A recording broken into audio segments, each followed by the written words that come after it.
Good morning. आज अपन नया topic start कर रहे हैं। नया टॉपिक है अल्टरनेटिंग करंट या एसी करंट। जो आज टॉपिक अपन स्टार्ट कर रहे हैं वो है AC current.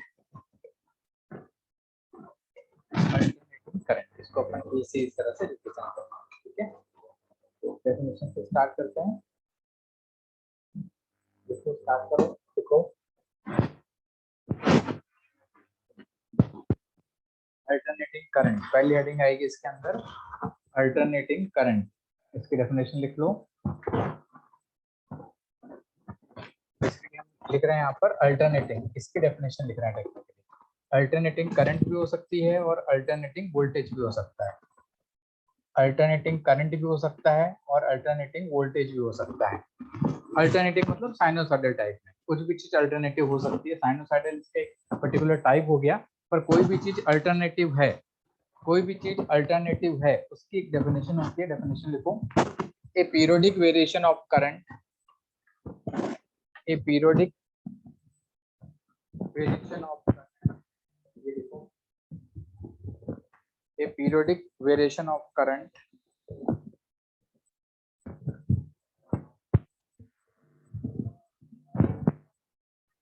or voltage, current or voltage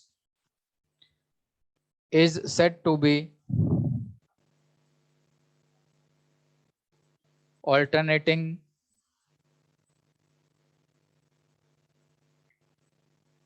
if its amplitude remains constant, if its amplitude remains constant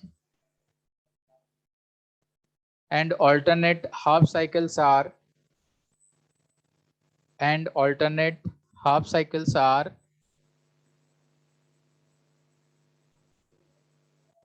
positive and negative. Half cycles are positive and negative. तो दो खास बातें हैं यहाँ पर, एम्पलीट्यूड रिमेन्स कांस्टेंट, एक ये प्रॉपर्टी होनी चाहिए, और अल्टरनेट हाफ साइकिल्स जो हैं ये पॉजिटिव एंड नेगेटिव हो रहे हैं। अगर ये प्रॉपर्टी फॉलो होती है तो उस वाले फंक्शन को, उस वाले पैटर्न को हम बोलते हैं कि वो फंक्शन अल्टरनेटिंग है, वो एसी है, ऐसा अपन बोलते हैं। अब मान लो मैं तुम्हें यहाँ पर कुछ डायग्राम दूं, तुम्हें, और पूछो कि इस डेफिनेशन के बेसिस पे कौन कौन सी चीजें एसी हैं ये बताओ। जैसे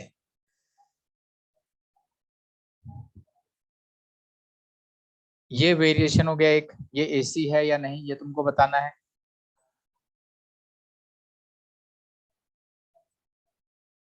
ये एसी है या नहीं ये तुमको बताना है।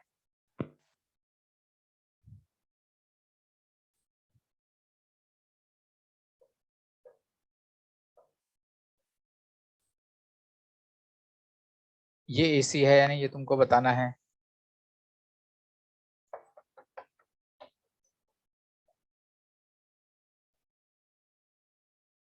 ये एसी है या नहीं ये बताओ, और फाइनली ये बताओ कि ये एसी है या नहीं। 1 2 3 4 एंड 5, इनमें से कौन कौन से वेरिएशंस एसी हैं ये बताओ।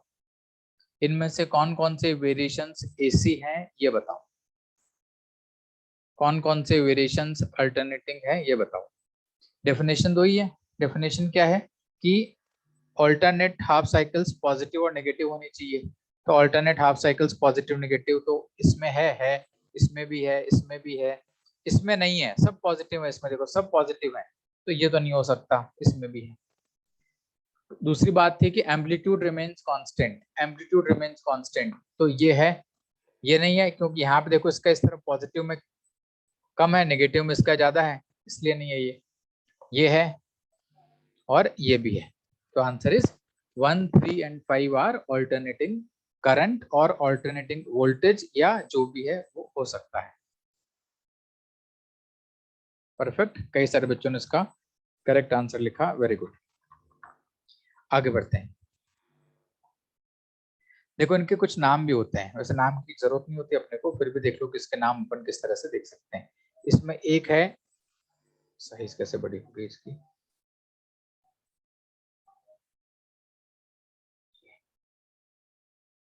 ये इसमें इसके जो नाम है वो 2-3 नाम पता होने चाहिए अपने को, बाकी कुछ खास नहीं है। इसको बोलते हैं स्क्वायर वेव। ये जो है ना, ये है स्क्वायर वेव, इसको अपन बोलते हैं स्क्वायर वेव।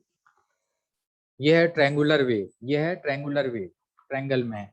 और इसको हम बोलते हैं सा टूथ वेव। ये सा टूथ जो काटने वाली आरी होती है ना, उस टाइप का यहाँ पर ये पैटर्न हो गया। तो ये इसके जो नाम है ये अपने को पता होने चाहिए कि इस तरह से इसको बोला जाता है।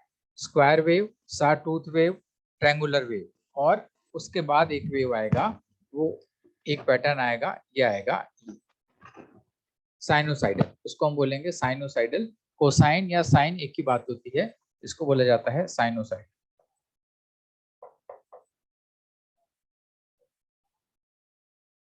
स्क्वायर, ट्रायंगुलर एंड साटूथ, ये स्टैंडर्ड पैटर्न है जो चलते हैं। और उसके बाद एक साइन टाइप का भी अपन यहाँ पर कंसिडरेशन करने वाले हैं। साइन टाइप का स्टैंडर्ड होगा जो कि अपने साथ चलेगा, पर पैटर्न ऐसे भी हो सकते हैं, ये यहाँ पर बताने की कोशिश कर रहे हैं। और आगे बढ़ते हैं। अब जो साइन वाला है ना, ये हमको थोड़ा ठीक से देखना है, इसमें क्या क्या बातें होती हैं। ये एसएचएम में तुम पढ़ चुके हो पहले, उन्हीं बातों को फिर से यहाँ पर लिख के एक बार अपन देख लेते हैं। देखो, अगर साइन के फॉर्म में कोई फंक्शन है, कोई भी फंक्शन है, करंट का फंक्शन ले रहे हैं, साइन के फॉर्म में कोई भी फंक्शन हो सकता है, तो उसको हम जनरल एक्सप्रेशन लिखेंगे I equal to I naught sine omega T. मैं पूरा लिख के बता देता हूँ। अगर साइन फंक्शन तुम्हें यहाँ पर दिखाना है, साइन फंक्शन तुम्हें यहाँ पर दिखाना है, एसएचएम वाला ही फंडा है, एक बार रिवीजन हो जाएगा इसलिए रिपीट कर रहा हूँ कि कोई भी एक वेरिएशन है साइन के फॉर्म में, तो वेरिएशन ऐसे चलेगा। इसको मैं करंट मान लेता हूँ कि current as a function of time का साइनोसाइडल फंक्शन ये है, ऐसा ग्राफ है। तो इसकी इक्वेशन, स्टैंडर्ड इक्वेशन क्या होती है, I equal to I naught sine omega T, ये इसकी इक्वेशन हो गई। इसके अंदर आई नॉट क्या होता है, आई नॉट होता है इसका एम्पलीट्यूड, आई नॉट होता है इसका एम्पलीट्यूड या maximum value of the current. I not होता है एम्पलीट्यूड या maximum value of the current. तो आई नॉट का मतलब हो गया इसका एम्पलीट्यूड। ये जो हाइट आएगी ना यहाँ पर, ये हाइट, इसको अपन बोलेंगे आई नॉट। और यही वैल्यू इस साइड भी रहेगी, माइनस में रहेगी इस साइड में, लेकिन इसकी भी जो मैग्नीट्यूड रहेगा वो रहेगा आई नॉट। तो आई नॉट को अपन बोलते हैं एम्पलीट्यूड। ओमेगा क्या होता है यहाँ पर, जो ओमेगा होता है इसको हम बोलते हैं एंगुलर फ्रीक्वेंसी।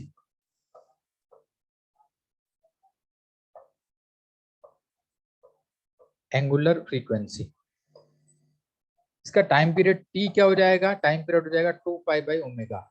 टाइम पीरियड मतलब उतने टाइम के बाद ये फंक्शन अपने आप को रिपीट करना शुरू कर देगा। देखो, यहाँ से यहाँ तक का टाइम देखो, इस पॉइंट से लेके यहाँ तक का टाइम देखो, इसके बाद जो ये फंक्शन है ये खुद को रिपीट करना शुरू कर देगा। इतने टाइम के बाद फंक्शन वापस खुद को रिपीट कर रहा है। तो यहाँ से लेके यहाँ तक का जो ड्यूरेशन हो गया ना, यहाँ से लेके यहाँ तक का, this is called one time period T. और यहाँ पे जो टाइम है ये आएगा 2 पाई/ओमेगा, या इसको वन टाइम पीरियड टी कहेंगे। ये टाइम पीरियड t/2 हो गया, और ये यहाँ पर बाय सिमेट्री t/4 हो गया। t/4, t/2 और t, इस तरह से टाइम पीरियड डिफाइन कर देते हैं। फिर यहीं पर एक वर्ड आता है फ्रीक्वेंसी। फ्रीक्वेंसी क्या होता है, 1/टाइम पीरियड, नंबर ऑफ साइकिल्स पर यूनिट टाइम। ये किसी भी फंक्शन के लिए वैलिड है, displacement, acceleration, velocity, current, voltage, या कुछ भी हो सकता है। ठीक, इन जनरल टर्म्स हर एक फंक्शन के लिए, साइनोसाइडल फंक्शन के लिए सारे टर्म्स वैलिड होते हैं। हम इसको करंट और वोल्टेज के लिए इस चैप्टर में पढ़ेंगे। एसएचएम में हमने ये डिस्प्लेसमेंट, वेलोसिटी, एक्सेलरेशन और फोर्स के लिए पढ़े थे। वही टर्म्स यहाँ पर करंट और वोल्टेज के लिए हो जाएंगे। लेकिन बेसिकली ये साइन फंक्शन की प्रॉपर्टीज है। मैथ्स में फंक्शन एक पूरा चैप्टर ही होता है जिसमें हम पढ़ते हैं साइन, साइन फंक्शन की प्रॉपर्टीज। पीरियोडिक फंक्शन होता है, नॉन पीरियोडिक फंक्शन होता है, फंक्शन की फ्रीक्वेंसी होती है, टाइम पीरियड होता है। वही सारी बातें यहाँ पर हम कर रहे हैं, जो कि एसएचएम से रिलेट करके देख रहे हैं। चलो, तो फ्रीक्वेंसी 1/t, और 1/t को हम क्या लिख सकते हैं, 2 पाई/ओमेगा।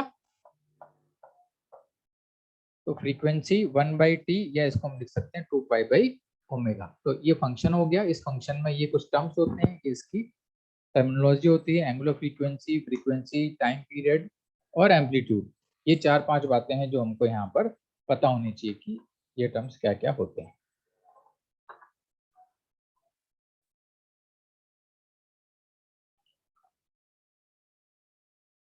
वेरी गुड, हाँ सही है। कुछ गलत लिखा है क्या? बहुत बढ़िया, इसका मतलब अलर्ट एंड एक्टिव हो। टी ये था, तो फ्रीक्वेंसी ओमेगा अपॉन 2। परफेक्ट है, बहुत सारे बच्चों ने पॉइंट आउट किया, वेरी गुड। अब सही हो गया। ठीक, इसी को हम थोड़ा सा और डायग्राम में भी देख लेते हैं यहाँ पर।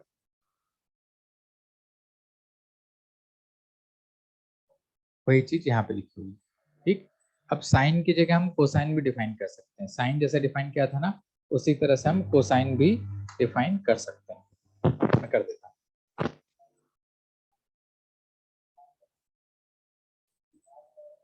नोट करते जाना। अब मान लो फंक्शन है I equal to I naught cos omega T. ठीक, इसका ग्राफ अगर बनाना होगा, उसका ग्राफ कॉस थीटा का ग्राफ आएगा basically. I as a function of T, cos theta का ग्राफ ये होता है। ये ग्राफ सबको पता होना चाहिए, ठीक है? ऐसा मान के चल रहा हूँ कि ग्राफ सबको आईडिया है। ये होगी, यहाँ पर भी वन टाइम पीरियड क्या होगा, वन टाइम पीरियड यहाँ पर आएगा ये। इसके बाद फंक्शन वापस रिपीट हो रहा है। ठीक, वही सारी बातें, t/4, यहाँ पर t/2 आ जाएगा, 3t/4 t आ गया, और इस तरह से हम यहाँ बढ़ सकते हैं। ये t/2, t/4, ये 0 टाइम, और ये cos ओमेगा टी का ग्राफ हो गया। थोड़ा सा रीअरेंज करें तो इस ग्राफ को ऐसा भी लिख सकता हूँ, ध्यान से देखना। I equal to I naught sine omega T plus π/2। क्या ऐसा लिख सकता हूँ? Sine 90 plus theta equal to cos theta होता है। Sine 90 plus theta equal to cos theta होता है। Sine 90 plus theta equal to cos theta होता है। ठीक है, तो इसको मैं ऐसे भी लिख सकता हूँ। ये तो स्टैंडर्ड साइन कर्व हो गया, ये कॉस कर्व हो गया। मैं दूसरे कर्व भी बना सकता हूँ। मान लो तुम्हें बोलूं कि ऐसा ग्राफ बनाना, I equal to I naught sine omega T plus 30 degree, ये ऐसा बनाना है। तो इसका ग्राफ भी तुम इजीली बना सकते हो। ये कैसे बनाएंगे इसका ग्राफ? इसका ग्राफ बनाने के लिए तुम बोलोगे कि मैं पहले साइन का ग्राफ कैसे बना लेता हूँ समझने के लिए। अब t इक्वल टू 0 पे इसकी वैल्यू क्या है? t इक्वल टू 0 पे इसकी वैल्यू क्या है? I0/2, यहाँ पर I0/2। तो इसका जो ग्राफ वो बनेगा तो ऐसा ही ग्राफ, तो ऐसा ही बनेगा, लेकिन इसका ओरिजिन यहाँ पर होगा ये, और इसका ग्राफ ये बनेगा। इसका ग्राफ ये बनेगा। ग्राफ मैंने साइन का बनाया और थोड़ा सा आगे शिफ्ट कर दिया 30 डिग्री के हिसाब से। तो अब ये ग्रीन वाला मैं पूरा हटा दूं, तो ये तुम्हारे पास इसका साइन 30 का ग्राफ बन गया। इसको मैं कुछ इस तरह से देख सकता हूँ। जैसे जैसे टाइम बढ़ेगा साइन 30 डिग्री से वैल्यू बढ़ने वाली है। जैसे जैसे टाइम बढ़ेगा 30 से वैल्यू बढ़ेगी, 30 से वैल्यू बढ़ के 90 तक भी जाएगी, यानी और पीक पे भी जाएगा। तो और पीक पे बढ़ेगा तो यहाँ कहीं 30 हो गया ये, इसके बाद पीक पे जाएगा और फिर ये साइन का ग्राफ कंटिन्यू करेगा। तो इस तरह से इस ग्राफ को मैं यहाँ पर बना सकता हूँ। साइन का ग्राफ बना लिया और उसको थोड़ा सा मैंने शिफ्ट करके देख लिया कि क्या हो रहा है यहाँ पर। बाकी डिटेल में मैथमेटिक्स में जाने की अपने को उतनी आवश्यकता नहीं है। इस ग्राफ को जब देखते हैं, भाई मैं अभी जो बातें कर रहा हूँ ना, एसी की बातें नहीं है, ये एसएचएम की बातें हैं या मैथ्स की बातें हैं, जो जनरल अपने को कर लेनी चाहिए, क्योंकि कभी कोई क्वेश्चन आ जाए बाई चांस तो हमको ये बेसिक मैथमेटिक्स पता रहना चाहिए। इस ये वाला जो एक्सप्रेशन दिख रहा है ना, इस वाले एक्सप्रेशन में कई नाम होते हैं। कई नाम क्या क्या होते हैं? सबसे पहला ये, इसको हम बोलते हैं पीक वैल्यू ऑफ फंक्शन। इसको बोलते हैं पीक वैल्यू ऑफ करंट या एम्पलीट्यूड। पीक वैल्यू या एम्पलीट्यूड दोनों एक ही बात है। पीक वैल्यू ऑफ फंक्शन और एम्पलीट्यूड ऑफ फंक्शन, ये तुम देख ही चुके हो कि इसको हम बोलेंगे एंगुलर फ्रीक्वेंसी। इसको हम बोलेंगे एंगुलर फ्रीक्वेंसी, और यहाँ से फ्रीक्वेंसी या टाइम पीरियड कैलकुलेट कर सकते हैं। ये जो दिख रहा है ना, ये जो दिख रहा है, इसको बोला जाता है फेज कांस्टेंट और इनिशियल फेज। सारे एसएचएम के टर्म्स हैं जो एक बार अच्छे से रिवाइज हो रहे हैं। फेज कांस्टेंट और इनिशियल फेज। और सबसे बड़ी बात, खास बात, ये जो पूरा एक्सप्रेशन है including this this is called phase. इसको हम बोलते हैं फेज। जो टर्म्स यहाँ पर तुम देख रहे हो, ये टर्म्स तुमको सारे क्लियरली पता होने चाहिए। ये टर्म्स कौन कौन से होते हैं?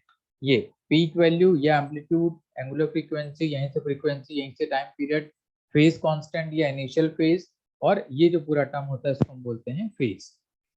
ये टर्मिनोलॉजी हमको पता होनी चाहिए, ये स्टेटमेंट्स हमको क्लियर होनी चाहिए। ये सबको मालूम थे, ओके लिख दो अगर पता थे तो, या क्लियर हो गया तो ओके लिख दो, फिर अपन आगे बढ़ेंगे।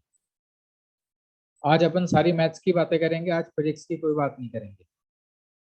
फिजिक्स अगली क्लास से पढ़ना स्टार्ट करेंगे। क्लियर? चलो, तो इसकी कुछ बातें यहाँ पर भी लिखी हुई थी, वही डायग्राम था, कुछ मत इसमें खास बात और क्या लिखी है यहाँ पर, कि जितना एरिया ये होगा उतना एरिया ये होगा, दोनों एरिया सेम होंगे, दोनों एरिया सेम होंगे। एरिया का मतलब होता क्या है? एरिया देखो, ये कोई फंक्शन है y as a function of x, ये कुछ ऐसा फंक्शन है। अब मैं तुमसे बोलूं y dx क्या रिप्रेजेंट करता है, y dx का इंटीग्रल क्या रिप्रेजेंट करता है, तो जहां से जहां तक लिमिट रखूंगा ना, y dx इसका एरिया रिप्रेजेंट करता है, y dx इसका एरिया रिप्रेजेंट करता है, y dx इसका एरिया रिप्रेजेंट करता है। ठीक, तो y इंटू डी एक्स मतलब क्या हो गया, हर जगह y लूं और जो dx है यहाँ पर ये y, ये dx हो गया, यहाँ पर ये y, ये इसका dx हो गया, यहाँ पर ये y, ये dx हो गया। तो इसको देखो तो ये एरिया एक तरह से रिप्रेजेंट करता है, इंटीग्रेशन का मतलब एरिया होता है। तो इस ग्राफ में जितना एरिया ये आता है, जितना एरिया ये आता है, उतना ही एरिया ये आता है, क्योंकि दोनों साइड सिमेट्रिकल एम्पलीट्यूड रहेगा और ग्राफ पूरा सिमेट्रिकल चलता है, तो दोनों साइड का जो एरिया होता है वो सेम आता है, ये हम बोल सकते हैं। और ये एरिया इस केस में क्या रिप्रेजेंट कर रहा है? इस केस में एरिया रिप्रेजेंट कर रहा है आई इंटू डी टी का इंटीग्रल। इस केस में एरिया रिप्रेजेंट कर रहा है आई इंटू टाइम है ना, Y as a function of X, Y D X, यहाँ पर वाई का मतलब आई है एक तरह से, और इसका मतलब टाइम है यहाँ पर। तो आई डी टी का इंटीग्रल मतलब ये क्या रिप्रेजेंट करेगा? ये चार्ज को रिप्रेजेंट कर देगा। आई डी टी का इंटीग्रल ये चार्ज को रिप्रेजेंट कर देगा। ठीक, चलो आगे बढ़ते हैं।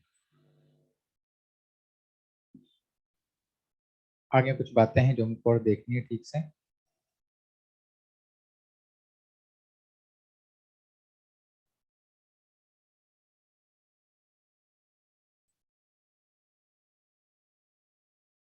कुछ पॉइंट्स यहाँ लिखे हुए हैं। इसका रिप्रेजेंटेशन हम कैसे करते हैं? इसका रिप्रेजेंटेशन अपन इस तरह से करते हैं, इसका रिप्रेजेंटेशन इस तरह से करके हम गोले में बंद कर देते हैं इसको। This is representation of AC. AC को ऐसे रिप्रेजेंट करेंगे और एसी को लिखा ऐसे जाएगा ए सी। ए डॉट सी डॉट नहीं लिखेंगे, ए सी एक साथ लिखते हैं, शायद पहले स्लाइड में मैंने ए डॉट सी डॉट लिख दिया था, वो गलत है। ए सी को ऐसा लिखा जाता है और ये इसका साइन होता है। ठीक, साइन, साइन कर होता है, इसका जो सिंबल है वो साइन, साइन वेव बनाते हैं इस तरह से। रूटीन में जो एसी होगी वो हमारे सिलेबस में साइनोसाइडली होगी। एसी का मतलब ट्रायंगुलर वेव भी हो सकती है, स्क्वायर वेव भी हो सकती है, और कोई भी रैंडम शेप जो कि बार बार रिपीट हो रहा है, एम्पलीट्यूड सेम है, वो भी हो सकता है।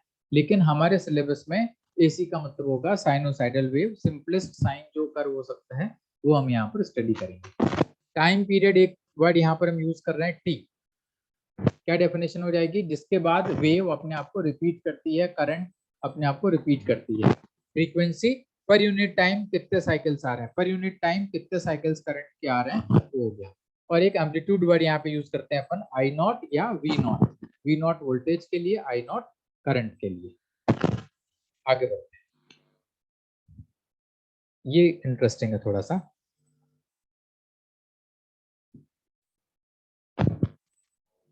देखो, अब ये एसी की जो हम बार बार बात कर रहे हैं, वो एसी आई कहाँ से, उसको अपन देख लेते हैं। वो एसी आई कहाँ से? वो एसी आती है एसी जनरेटर से। ये अपन पिछली क्लास में पढ़ चुके हैं कि एसी जनरेटर किस तरह से काम करता है। एसी जनरेटर में हम यहाँ पर इसको रोटेट करेंगे, जैसे इसको रोटेट करेंगे फ्लक्स चेंज होगा, फ्लक्स चेंज होगा तो इंड्यूस्ड ईएमएफ आएगा, और यहाँ पे आउटपुट में कुछ लगा देंगे, लोड आउटपुट लगा देंगे, तो यहाँ पर हमको इसमें करंट मिल जाएगी। इसमें करंट क्या मिलेगी? ईएमएफ अपॉन आर वाली करंट मिलेगी। और इसमें ईएमएफ क्या आएगा? जो फ्लक्स चेंज होगा। अब फ्लक्स चेंज देखो, ध्यान से देखना, ये ऑब्जेक्टिव में क्वेश्चन आ जाता है। T equal to 0, plane of coil is perpendicular to AB, plane of coil is perpendicular to A B,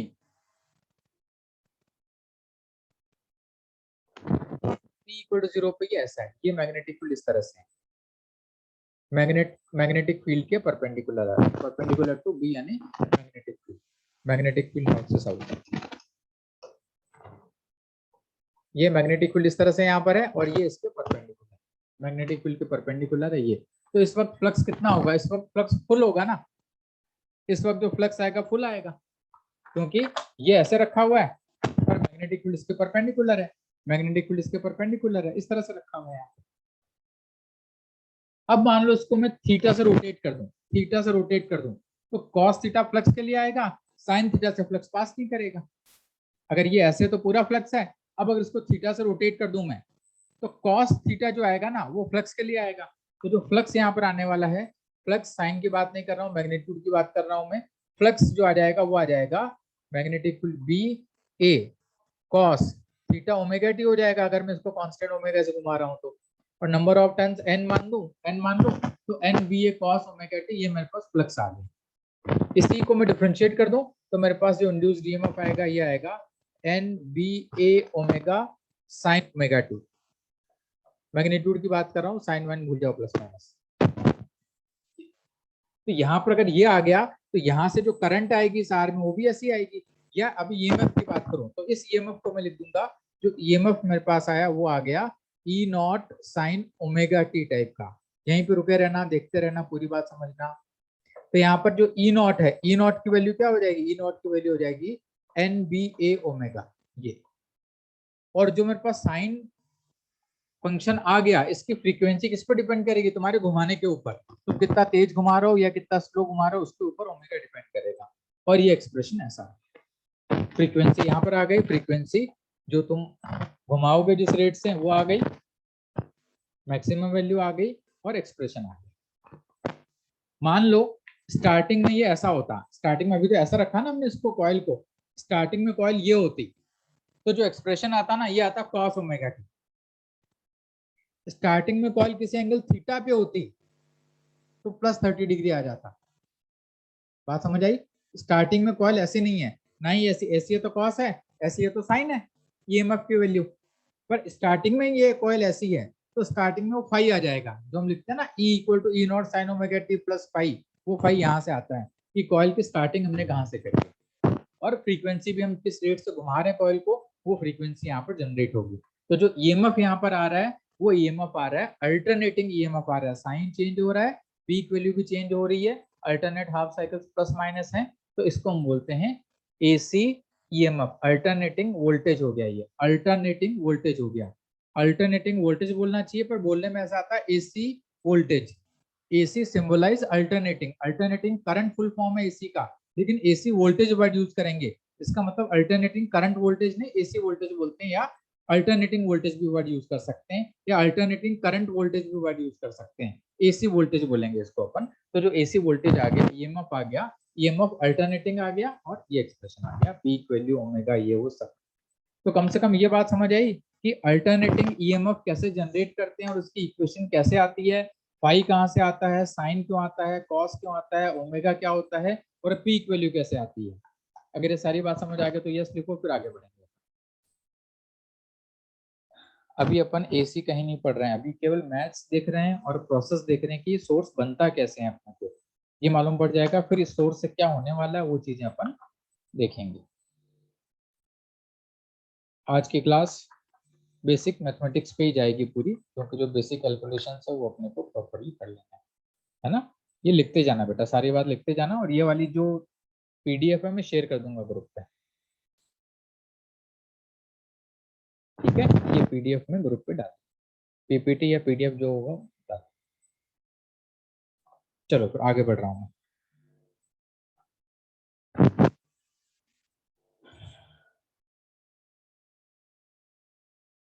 चलो इससे पहले कुछ और बातें करनी है अपने को। देखो एक बात देखो, फ्रीक्वेंसी, ये पॉइंट्स नोट कर लो, फ्रीक्वेंसी इन इंडिया, इंडिया में जो फ्रीक्वेंसी यूज करते हैं वो हम 50 हर्ट्ज की यूज करते हैं। यूएसए में जाओगे ना या यूरोपियन कंट्रीज में जाओगे तो वो 60 हर्ट्ज या 100 हर्ट्ज की यूज करते हैं। हिंदुस्तान थोड़ा सा गरीब देश है, इसलिए 50 हर्ट्ज की फ्रीक्वेंसी यहाँ पर यूज की जाती है। अगला पॉइंट, पॉइंट्स लिख रहा हूँ, याद होना चाहिए तुमको ये, ठीक है। और बाकी इसकी डिटेलिंग आगे तुम जो पढ़ोगे ना। एसी को हम डीसी में कन्वर्ट कर सकते हैं यूजिंग रेक्टिफायर। डीसी को एसी में कन्वर्ट कर सकते हैं यूजिंग इन्वर्टर।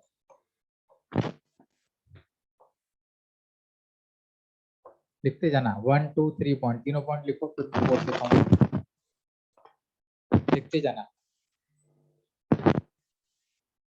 अगला पॉइंट लिखो, AC can not produce chemical effects of current.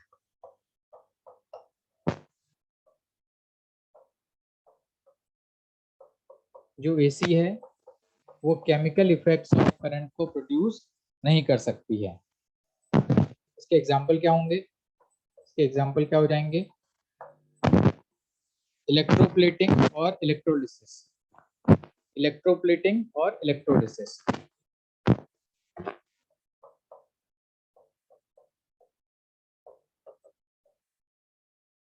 Electroplating और इलेक्ट्रोलिसिस वो इसलिए नहीं हो पाएंगे क्योंकि इलेक्ट्रोप्लेटिंग में क्या होगा, डिपोजिशन चाहिए हमको, तो रिएक्शन फॉरवर्ड जाएगी, इमीडिएट बैकवर्ड जाएगी, फॉरवर्ड जाएगी, बैकवर्ड जाएगी। उस वजह से ये जो केमिकल इफेक्ट्स हैं उनको प्रोड्यूस नहीं कर सकती है due to large inertia of ions. पूरा स्टेटमेंट लिख लेना, AC current cannot produce chemical effects of current such as electroplating or electrolysis due to large inertia of ions. Due to large inertia of ions.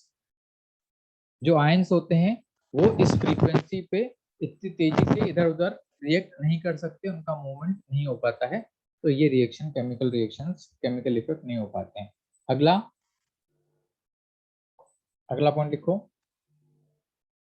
it can be stepped up or down. It can be stepped up or down.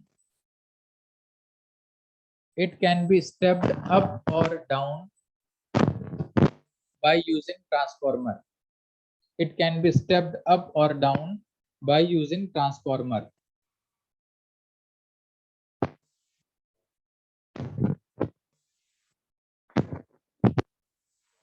इसके नीचे एक special point और लिख लो, DC can not be stepped up और down by transformer, क्योंकि transformer DC पे act करता ही नहीं है। जो ट्रांसफार्मर है वो डीसी पे एक्ट करता ही नहीं है। ट्रांसफार्मर एसी करंट पे ही वर्क करेगा, क्योंकि एसी करंट आने से ही वहां पर मैग्नेटिक फील्ड टाइम के साथ वेरी करेगी, फ्लक्स चेंज होगा और हमको सेकेंडरी कॉइल में ईएमएफ मिलेगा। अगर डीसी करंट हम अप्लाई कर देंगे तो इनिशियली हल्का फुल्का होगा, लेकिन एक बार करंट कांस्टेंट हो जाएगी, सेट हो जाएगी, उसके बाद में हमको आउटपुट में कुछ नहीं मिलेगा। तो डीसी स्टेप अप या डाउन नहीं की जा सकती। इसमें बहुत अच्छा ऑब्जेक्टिव क्वेश्चन एक फ्रेम होता है जो कि कई बार रूटीन में आता है। ये क्वेश्चन ऐसा होता है, यहाँ पे N1 टर्न्स है, यहाँ पर N2 टर्न्स है,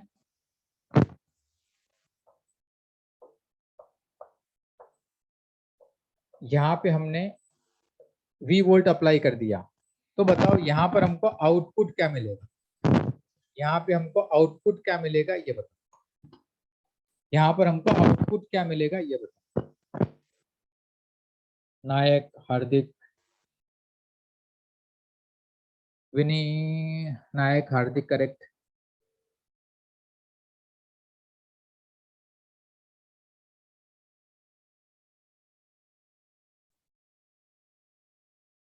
दो ही आंसर हैं, सबके आंसर चाहिए भाई, दो ही करेक्ट आंसर हैं, सबके आंसर चाहिए। स्नेहल, प्रथम, जिनके नाम ले रहा हूं उनके करेक्ट है, बाकी सबके गलत आंसर है। और 2-3 लोग करेक्ट कर दो यार तो अच्छा लगेगा। कंसेप्चुअली सोचो, रट्टा मत जाओ, रट्टे पे मत जाओ।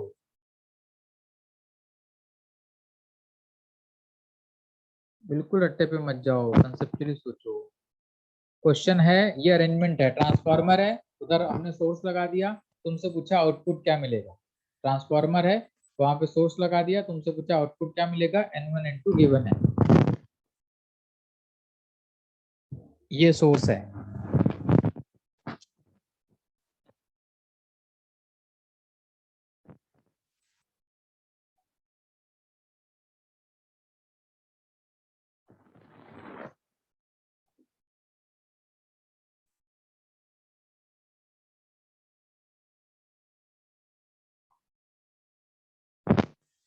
और कोई एक दो तो और सही कर दो यार।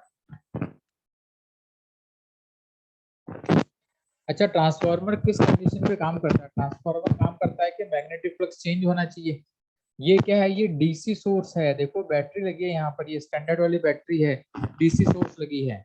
डीसी सोर्स की वजह से क्या होगा, इसमें करंट आएगी और उस करंट की मैग्नेटिक फील्ड आएगी। लेकिन जो यहाँ पर मैग्नेटिक फील्ड आएगी ना, वो मैग्नेटिक फील्ड क्या हो जाएगी, मैग्नेटिक फील्ड यहाँ पर कांस्टेंट हो जाएगी। मैग्नेटिक फील्ड अगर कांस्टेंट हो गई तो उसके थ्रू फ्लक्स क्या हो जाएगा, फ्लक्स कांस्टेंट हो जाएगा।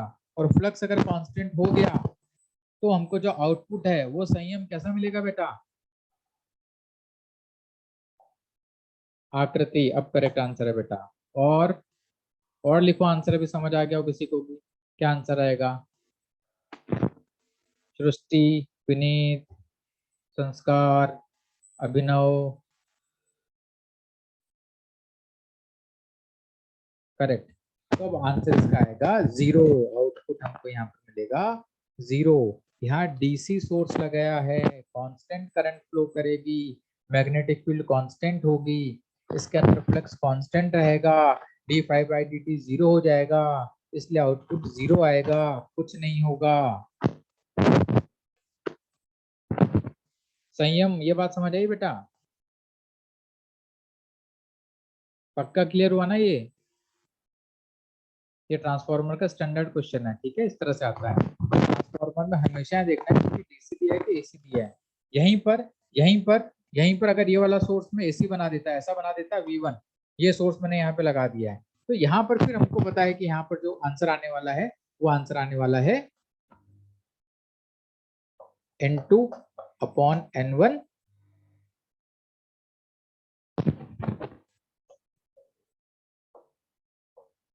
Five cross section into N1 equal to 5 cross section into N2,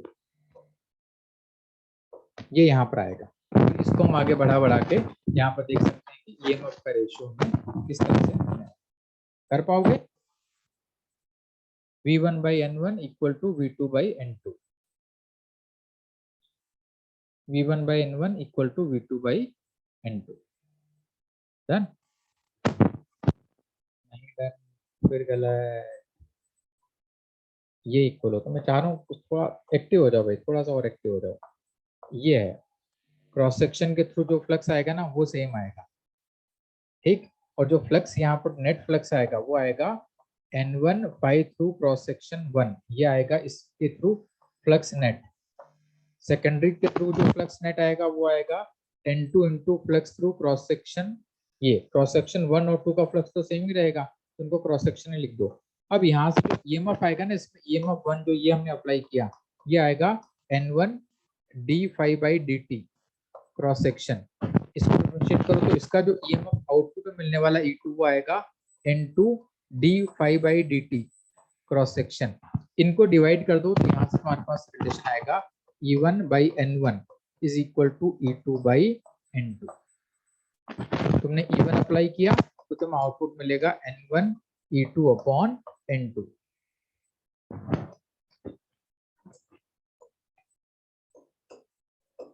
तुम्हें आउटपुट मिलेगा E2 equal to N2 E1 upon N1। इतना ही आसान होता है ये, पर बेसिक फंडा क्या है, क्रॉस सेक्शन का फ्लक्स सेम होता है, वहां से स्टार्ट करना पड़ेगा। देखो इस बात को, पहले केवल इसी को देखो, ट्रांसफॉर्मर पे डिस्कशन हो गया, एक बार इसको एक फिर से रिवाइज कर लो, फिर अपन आगे बढ़ते हैं। ये क्वेश्चन तो ट्रांसफॉर्मर का ही हो गया ना general, clear? Done.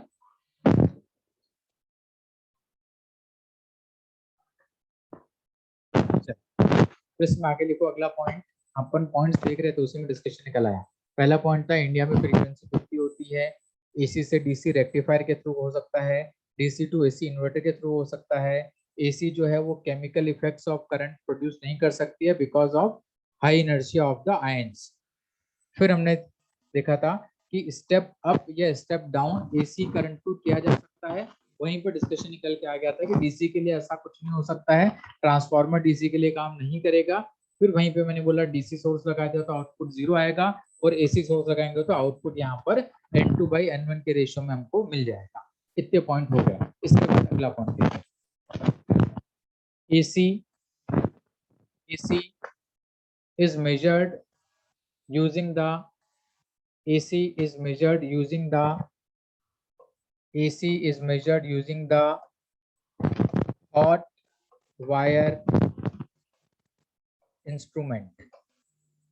AC is measured using the hot wire instrument based on heating effects of current.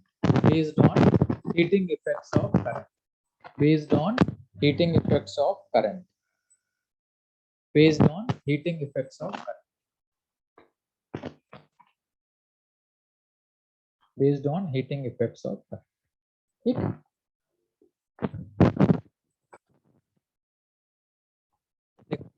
एक वायर है, इसमें करंट ऐसे फ्लो कर रही है, तो उसमें हीट जनरेट होगी, रेजिस्टेंस है इसका मान लो, तो उसके अंदर हीट जनरेट होगी। एक दूसरा वायर है, इसमें कभी करंट इधर जाती है, कभी करंट इधर आती है, करंट फ्लक्चुएट कर रही है, तो क्या इसमें हीट जनरेट होगी?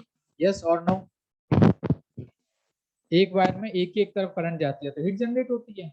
दूसरा वायर है, उसमें करंट कभी इधर कभी इधर कभी इधर कभी इधर कभी इधर कभी इधर ऐसा फ्लो कर रही है। तो बताओ क्या सेकंड वाले वायर में हीट जनरेट होगी या नहीं होगी? इसमें तो यस होगी। इसमें तुमसे पूछा आंसर क्या है, इसमें जनरेट होगी या नहीं होगी? तो आंसर है हीट जनरेट होगी। सबने यस आंसर लिखा है, होगी। लोगों ने ऐसे लिखा है इसको, हीट जनरेट होगी। ठीक होना भी चाहिए, फ्रिक्शन है ना, इसको मैं ऐसे ऐसे कैसे रख लूं, फ्रिक्शन तो आ ही रहा है। करंट फ्लो करना है तो आयंस को, इलेक्ट्रॉन को मूव करना पड़ेगा इधर इधर। जैसे मूव करेंगे तो हीट तो जनरेट होगी ना। यहाँ पर जो टक्करें हो रही हैं, आते वक्त भी टक्करें हो रही हैं, कहने का मतलब हीट दोनों केस में जनरेट होती है। और हीटिंग इफेक्ट के ऊपर बेस्ड यहाँ पर करंट का मेजरमेंट किया जाता है। बेसिक बेसिक बेसिक गैल्वेनोमीटर यहाँ पर लगा दो। जो गैल्वेनोमीटर तुमने पढ़ा है, मूविंग कॉइल गैल्वेनोमीटर, वो यहाँ लगा दो। मूविंग कॉइल गैल्वेनोमीटर वो तुम मान लो यहाँ पर लगा दो। मूविंग कॉइल गैल्वेनोमीटर तुम मान लो यहाँ पर लगा दो। तो क्या ये गैल्वेनोमीटर यहाँ पर रीडिंग देगा? इस केस में रीडिंग देगा। इस केस में इसकी रीडिंग आएगी 0। इस केस में इसकी रीडिंग आएगी। डीसी को गैल्वेनोमीटर रीड कर सकता है, लेकिन एसी को गैल्वेनोमीटर रीड नहीं कर सकता है। एसी को गैल्वेनोमीटर क्यों नहीं रीड कर पाएगा? क्योंकि वहां पर जो उसका कांटा होता है ना, वो कांटा टॉर्क के बेसिस पे घूमेगा। वो इधर इधर इधर ऐसे ऐसे मूव करेगा, इतना तेज मूव भी नहीं कर सकता वो, क्योंकि 50 हर्ट्ज की फ्रीक्वेंसी होती है। 50 बार एक सेकंड में इधर उधर जाना, इसका एनर्जी इतना हाई होगा कि ये कुछ करेगा ही नहीं। एसी अप्लाई करोगे तो ऐसे ही रहेगा। डीसी में अप्लाई करोगे तो ये करंट के हिसाब से डिफ्लेक्शन हमको देगा। डीसी में करंट के हिसाब से डिफ्लेक्शन हमको दे देगा। डायरेक्शन चेंज करोगे तो डिफ्लेक्शन इधर दे देगा, डीसी में डिफ्लेक्शन दे देगा। एसी में डिफ्लेक्शन नहीं देगा, इतना तेज नहीं मूव कर पाता है। इधर जाऊं उधर कहाँ जाऊं, कहीं नहीं जाऊंगा, यहीं रहूंगा। तो एसी में इसकी रीडिंग आएगी 0। एसी गैल्वेनोमीटर अगर एसी करंट में लगा देंगे तो रीड करेगा 0। गैल्वेनोमीटर अगर हम डीसी में लगा देंगे तो वो रीडिंग को रीड कर लेगा। अब इसकी रीडिंग फिर भी हमको लेनी है, फिर भी इसकी रीडिंग लेनी है, तो यहाँ पर हम हॉट वायर इंस्ट्रूमेंट लगाएंगे। उस केस में हम यहाँ पर हॉट वायर इंस्ट्रूमेंट लगाएंगे, और इंस्ट्रूमेंट के अंदर कितनी हीट जनरेट हो रही है, उस हीट जनरेट के करस्पॉन्डिंग ये हमको कुछ रीडिंग यहाँ पर देने वाला है। तो एसी मेजरमेंट करने के लिए डिवाइस का नाम होता है हॉट वायर इंस्ट्रूमेंट। एसी में एसी मेजरमेंट करने के लिए इंस्ट्रूमेंट होता है हमारे पास hot wire instrument, based on heating effect of current.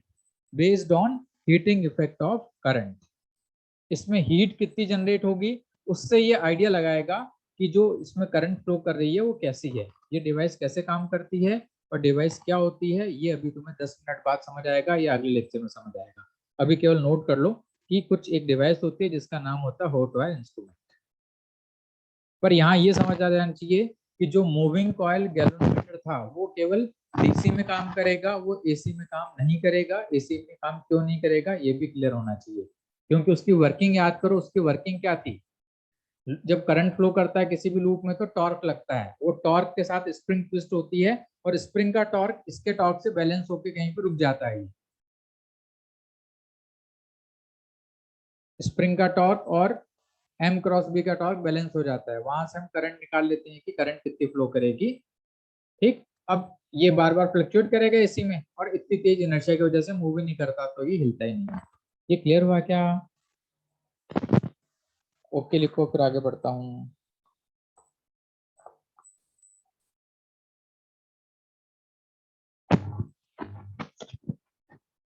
चलो फिर आगे बढ़ते हैं। इसमें पीपीटी में क्या लिख रखा था भैया ने, वो भी देखते हैं। अच्छा, एवरेज करंट पढ़ा रखा है, एवरेज करंट। चलो अगली करंट, अगली डेफिनेशन लिखो। अब देखो अपने सिलेबस में, अपने सिलेबस में जो हम एसी पढ़ने वाले हैं, अब हम सिलेबस की तरफ मूव करें। धीमे धीमे मैं वो बातें करूंगा जो अपने सिलेबस में है। ठीक, अभी तक जो टर्म्स पढ़े थे वो प्योरली मैथमेटिक्स थे और जनरल थे। ठीक है, अब जो भी करंट अपन पढ़ने वाले हैं, वो करंट का एक्सप्रेशन हम अपने सिलेबस में ऐसा मानेंगे, I equal to I naught sine omega T. ये ट्रायंगुलर भी हो सकता है, स्क्वायर भी हो सकता है, सार्टूथ टाइप का भी हो सकता है, पर इसको हम मानेंगे इस टाइप का। ये भी मान सकते थे, अगर मैं चाहता हूँ तो इसको और जनरलाइज्ड में मान सकता हूँ, ओमेगा टी प्लस फाइव, इस टाइप का। पर क्वेश्चन सॉल्व करने के लिए, पढ़ने के लिए, समझने के लिए फाइव को हम हमेशा जीरो ले सकते हैं, क्योंकि फाइव केवल मैथमेटिक्स बढ़ाता है, अंडरस्टैंडिंग में कोई भी चेंज नहीं करता है। फाइव केवल मैथमेटिक्स बढ़ाए, क्योंकि साइकिल है ना, हर टाइम पीरियड के बाद चीजें वापस रिपीट होनी है। तो फाइव को यहाँ पर मैं जीरो लेके भी चलूंगा तब भी काम चल जाएगा, कोई दिक्कत नहीं होगी।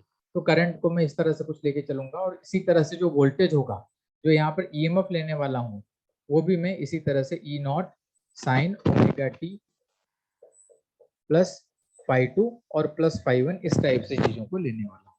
ठीक है, फाइव वन फाइव टू भी नहीं लूंगा तो अच्छा रहेगा, क्योंकि मैथ्स मुझे ज्यादा करने की इच्छा नहीं है, सिंप्लीफाइड वर्जन होना चाहिए।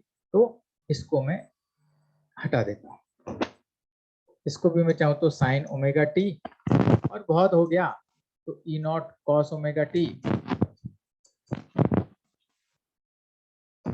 और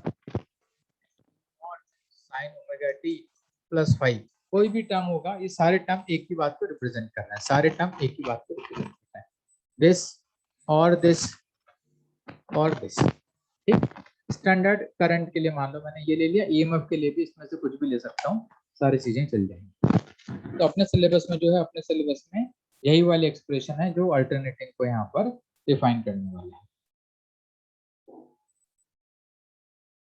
अब यहाँ पर मैं तुमसे पूछूं, इसमें पीक वैल्यू क्या है? आई नॉट। फ्रीक्वेंसी क्या है? एंगुलर फ्रीक्वेंसी ओमेगा है, फ्रीक्वेंसी कैलकुलेट करनी पड़ेगी। ये बेसिक एक्सप्रेशन हो गया। अब यहाँ पर एक टर्म अपने को पढ़ना है, वो टर्म पढ़ना है एवरेज करंट या वोल्टेज या वैल्यू। इसके लिए पढ़ रहे हैं इसलिए एवरेज करंट बोल रहा हूँ, वोल्टेज के लिए पढ़ते तो एवरेज वोल्टेज बोलता। कोई भी फंक्शन होता, जनरल फंक्शन होता y equal to A sine omega T, तो मैं बोलता y की एवरेज वैल्यू, तो मैं बोलता average value of y, average value of y, average value of current, average value of voltage. यहाँ पे sign omega T plus five कर दूं तब भी एवरेज वैसा ही आएगा जैसा कि इसका आने वाला है, एवरेज में कुछ फर्क नहीं पड़ेगा। अब देखो एवरेज जब बात करेंगे ना, तो यहाँ पर सबसे खास बात जो आ जाएगी, यहाँ पर जो खास बात आ जाएगी, एवरेज वैल्यू क्या आएगी? आई एवरेज, ध्यान से देखना, कंसंट्रेशन यहीं पे रखना, is zero for one cycle. क्या यह बात समझ आ रही है?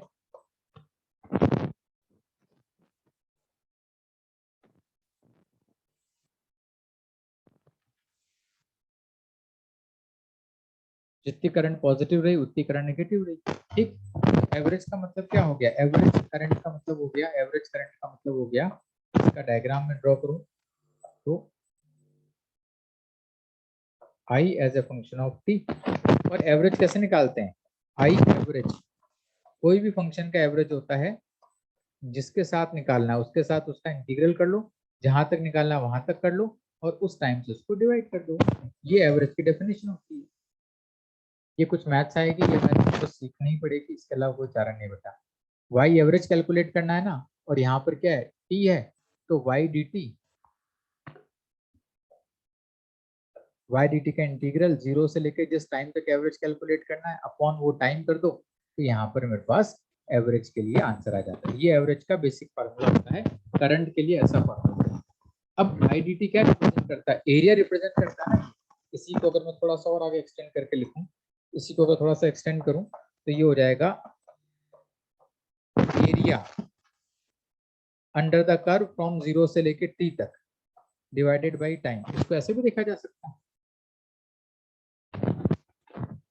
और जो एरिया है वो ध्यान से ग्राफ में देखो, यहाँ पर जो एरिया है, जितना एरिया पॉजिटिव आएगा उतना एरिया यहाँ पर नेगेटिव आएगा, इसलिए वन साइकिल के लिए जीरो हो जाएगा। ये टाइम पर डिपेंड करेगा। Average depends on time, average depends on time, average depends on time. तो मैं यहाँ पर सबसे पहले तो एवरेज करंट है इसको लिखूंगा, डिपेंड्स ऑन टाइम इंटरवल।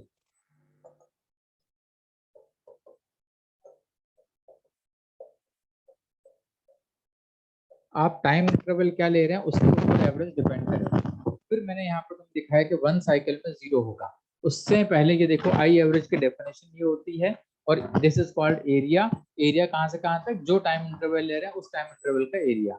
ये इसका डेफिनेशन जनरल ये होती है। करंट के लिए ये डेफिनेशन अप्लाई कर दी, ऐसा देखा, एरिया जितना यहाँ पर हमको पॉजिटिव एरिया दिख रहा है उतना यहाँ पर हमको नेगेटिव एरिया दिख रहा है, इसलिए नेट में एरिया जीरो हो गया, तो आंसर आ गया जीरो। किसके लिए, वन साइकिल के लिए, टाइम पे डिपेंड करेगा, वन साइकिल के लिए जीरो आंसर आया। ये बात समझ आ गई तो ठोको ताली, फिर आगे बढ़ते हैं।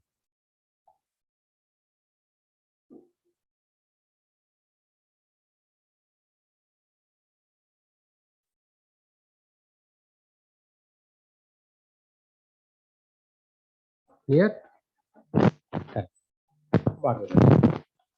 अब एवरेज की बात जो अपन करेंगे, जो अपन एवरेज की बात करेंगे, वो एवरेज की बात हमको कैसे करनी पड़ेगी, वो एवरेज की बात हमको करनी पड़ेगी कि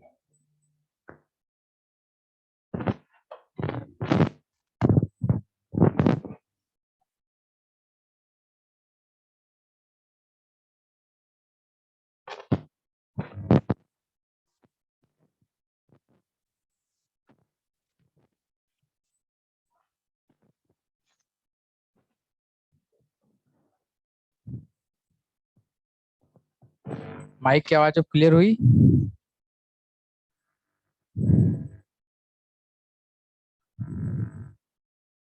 ठीक है।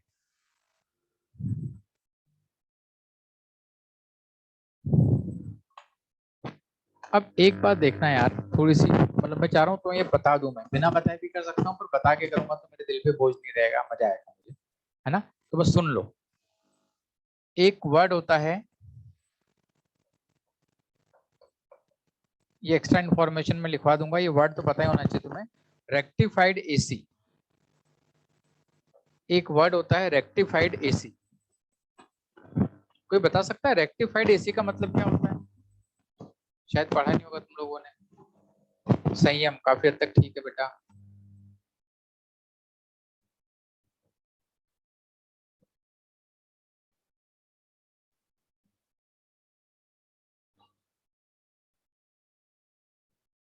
हाँ, जो डीसी में कन्वर्ट कर दे, ठीक। तो एक रेक्टिफायर हम लगा दें, मान लो एक एसी करंट आ रही है, ध्यान से देखना, एक एसी करंट आ रही है, ये करंट यहाँ इनपुट हो रही है, यहाँ पे एक रेक्टिफायर है, एक रेक्टिफायर है।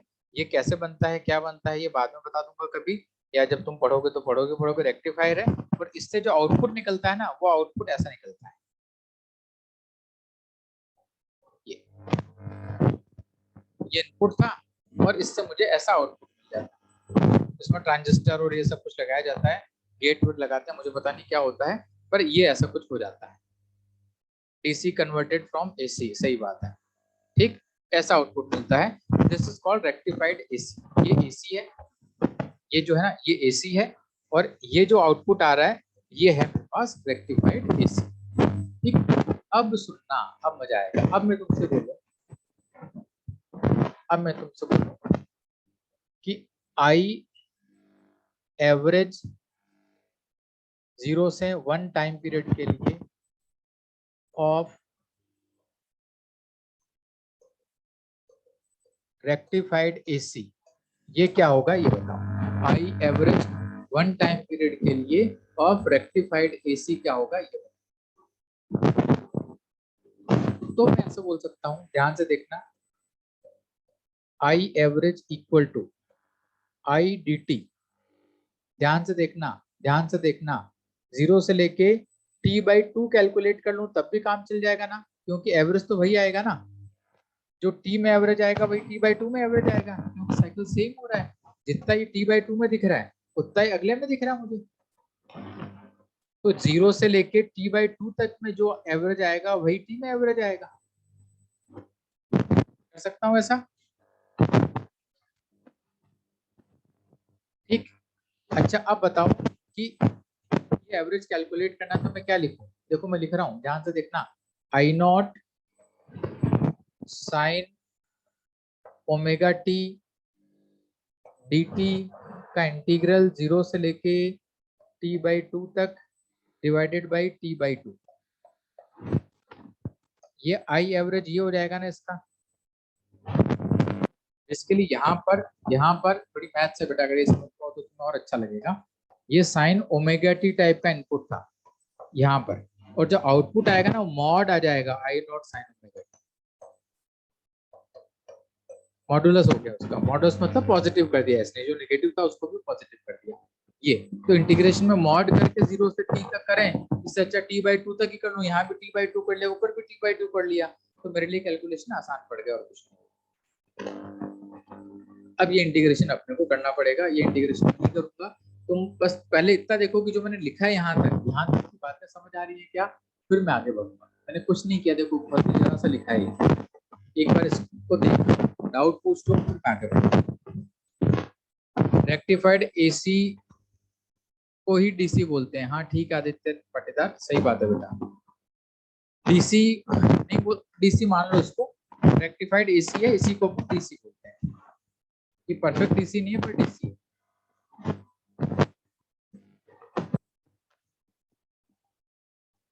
डीसी का मतलब डायरेक्ट करंट, यूनिडायरेक्शनल करंट, और एसी का मतलब, एसी की डेफिनेशन फिक्स थी, फ्लक्चुएट करता है जो प्लस माइनस, डीसी वो जो एक ही डायरेक्शन में फ्लो करे, अब वैल्यू कम तो कोई बात नहीं, तो rectified AC is called DC, ये चलेगा।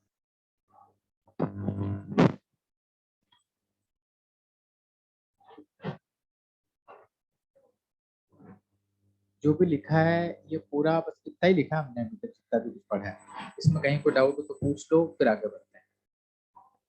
हार्दिक ठीक है ये,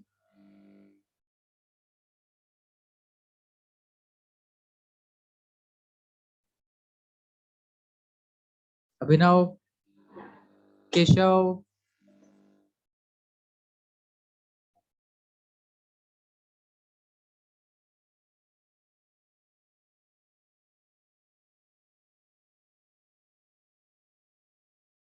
डन, आगे बढ़ते हैं। अब मुझे ये इंटीग्रेशन करना है, ठीक। इंटीग्रेशन मैंने t/2 तक क्यों लिया, कोई ये बोल सकता है मैंने t/2 तक क्यों लिया, मैंने t तक क्यों नहीं लिया, मैंने t तक क्यों नहीं लिया, ये t/2 तक ही क्यों लिख रहा हूं मैं इसको, मैंने t क्यों नहीं लिखा, एवरेज सेम रहेगा, और अगर मैंने t लिया होता तो 0 आंसर आ जाएगा, उस केस में मॉड करके सॉल्व करना पड़ेगा, मैथ्स और हेवी हो जाएगी, मॉड करके सॉल्व करना पड़ेगा, मैथमेटिक्स और हेवी हो जाएगी, पर t/2 तक जो आएगा ना वही अगले t/2 का है। मैथमेटिक्स के हिसाब से मॉड करके करना पड़ता है जो कि कॉम्प्लिकेटेड होता, तो कॉम्प्लिकेसी हटाने के लिए मैंने t/2 तक कर लिया, t/2 के बाद फंक्शन रिपीट हो रहा है, अरे t/2 के बाद सेम फंक्शन आ रहा है, इसलिए t/2 कर लो, उतना चल जाएगा। और अगर t तक करना होता तो मॉड करके करता, मैथ्स लग जाती जो हमारे स्कोप के बाहर है, इसलिए मैंने t/2 कर दिया। वेरी गुड, आगे बढ़ रहा हूँ। This equal to I naught two by T. ये टू ऊपर चला गया, टी नीचे आ गया, आई नॉट आ गया। साइन ओमेगा टी का इंटीग्रेशन क्या होता है ये बता दो मुझे। इसका इंटीग्रेशन आएगा, साइन ओमेगा टी का इंटीग्रेशन आएगा minus cos omega T by omega 0 से टी बाई 2। पूरा कैलकुलेशन करूंगा, फाइनली तो याद ही करेंगे अपन, जो इसका आंसर आने वाला है टी ओमेगा। ठीक, ये वैल्यू लिखता हूँ, कहीं कुछ गलती करूँ तो बताना। Upper limit minus lower limit, upper limit minus lower limit, और माइनस है तो मैं पहले लोअर लिमिट कर देता हूँ फिर अपर लिमिट कर देता हूँ। तो यह जाएगा cos 0 minus cos omega into T by 2।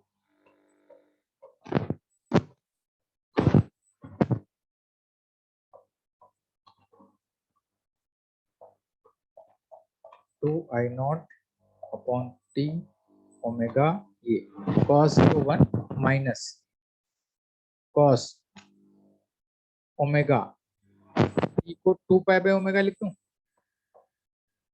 T को 2 पाई बाई ओमेगा लिख दिया है और 2 नीचे था ही, ये आ गया। पूरा सॉल्व कर रहा हूँ भाई ढंग से, देखते हैं। 2 आई नॉट अपॉन टी, इस टी को मैं 2 पाई बाई ओमेगा कर देता हूँ इसको, 2 pi by omega into omega, her step पर मैं दिखा रहा हूँ कि क्या चेंज हो रहा है। 1 माइनस ये आएगा कॉस पाई, कॉस पाई की वैल्यू -1 होती है, इसको भी सॉल्व कर देता हूँ मैं। ये यहाँ पर आ गया -1, 2 2 गया, ओमेगा ओमेगा गया, आई नॉट बाई पाई, और ये आ गया 1 minus -1, 2 I not by pi, ये फाइनली इसकी वैल्यू आ गई। इसकी वैल्यू फाइनली अपने पास ये आ गई। ठीक है, अब इसको अपन देखते हैं। ठीक, इसको मैंने देखो कहाँ कहाँ चेंज किया वो देख लो, इंटीग्रेशन कहाँ कहाँ किया। एक तो ये जो था ना, ये इसका इंटीग्रेशन ये हो गया, एक स्टेप पे समझ आना चाहिए। फिर सेकंड समझ आना चाहिए कि ये जो है ये मैंने इसको रिप्लेस किया था। थर्ड ये समझ आना चाहिए था कि मैंने जो ये टी बाई 2 था ना, इसको मैंने यहाँ पे रिप्लेस कर दिया, और फाइनली कैलकुलेशन करके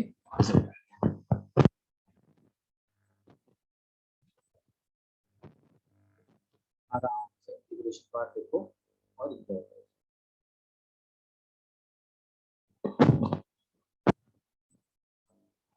फाइनली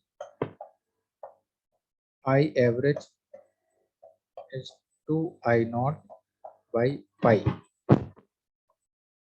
और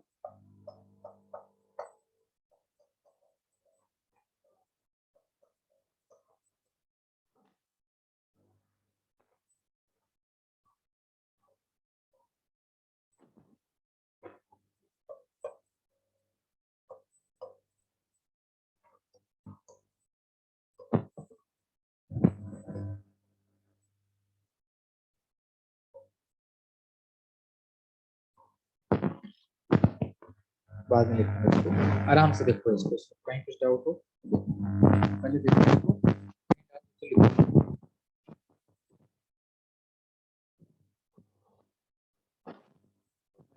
क्लियर होनी चाहिए, फार्मूला वैसे याद ही करेंगे, उसी से अपना काम होगा, और फिर भी मैथमेटिक्स अपने को क्लियर होनी चाहिए, मैथमेटिक्स क्या है।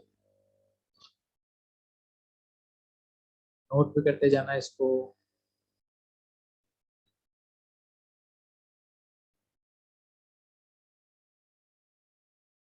लिखते जाना।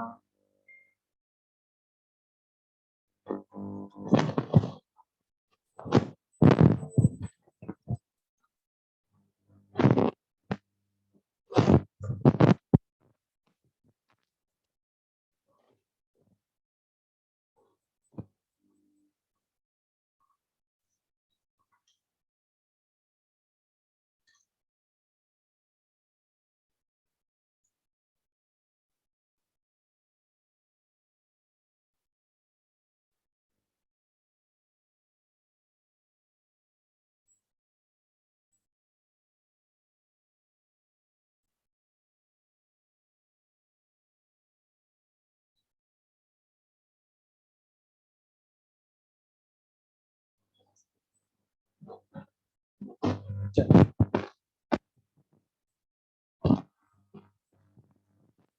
ये सब ना आगे देखता हूँ।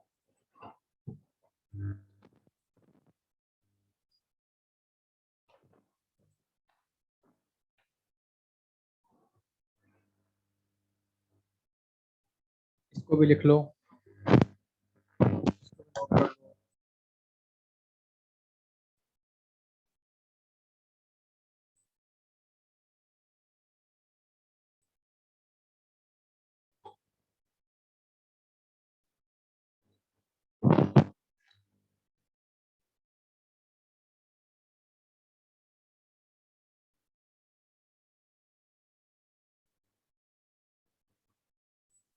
ये पॉइंट्स नोट कर लो।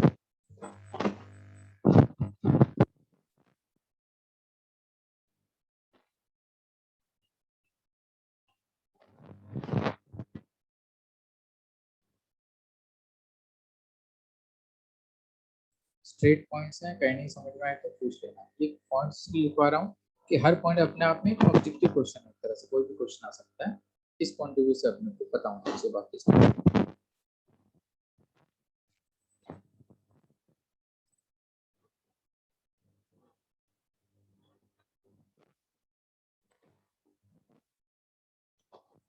कोई भी फंक्शन हो उसकी एवरेज वैल्यू 2i0 बाई पाई, कोई भी फंक्शन हो उसकी average value 2i0 by pi, AC rectified AC की वैल्यू कोई भी फंक्शन।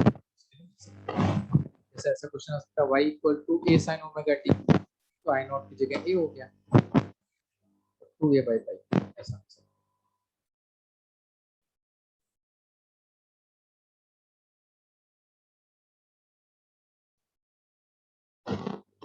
चलो भाई ये मैं भी शेयर कर दूंगा, वहां से और तुम देख लेना, कुछ पॉइंट्स दे दूंगा, है ना।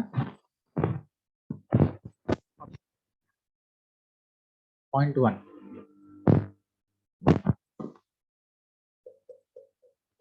i equal to i0 sin omega t plus 5, ये करंट मान लिया अपन। तो इसमें इसको हम बोलते हैं पीक, ये एंगुलर फ्रीक्वेंसी 0.2। इसमें आई एवरेज जब आएगा 0 से लेके 1 टाइम पीरियड t 1 साइकिल के लिए, तो आंसर आएगा 0.3।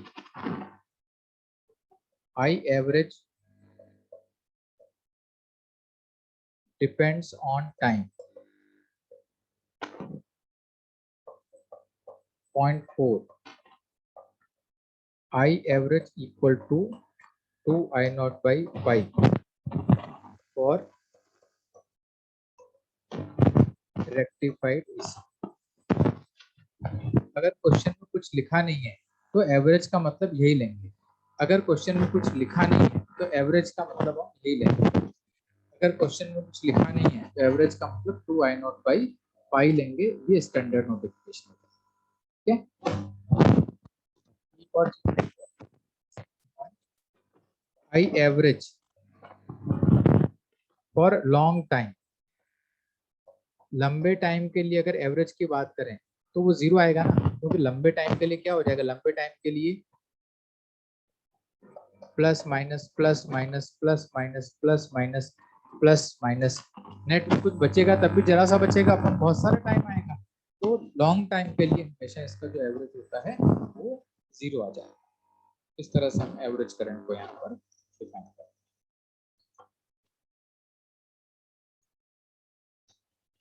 ठीक है, तो आज यहीं तक पढ़ेंगे एवरेज करंट तक। अगली क्लास में अपन आरएमएस करंट और कुछ और बातें करेंगे इंटरेस्टिंग सी, और उसके बाद अगली क्लास से एसी स्टार्ट होगा। अभी केवल मैथमेटिक्स बेस बनेगा अपना, जिससे कि अपन आगे एसी को पूरा समझ पाए। ठीक है, तो अभी केवल बेस बनेगा अगली क्लास में भी, और उसके बाद फिर अपन एसी पढ़ेंगे। एसी बहुत छोटा टॉपिक है, 5 लेक्चर 4 लेक्चर में पूरा हो जाएगा, लेकिन थोड़ी सी मैथमेटिक्स है तो स्टार्टिंग से अपने को इसमें पकड़ रखनी है, कहीं पर भी इसको छोड़ना नहीं है।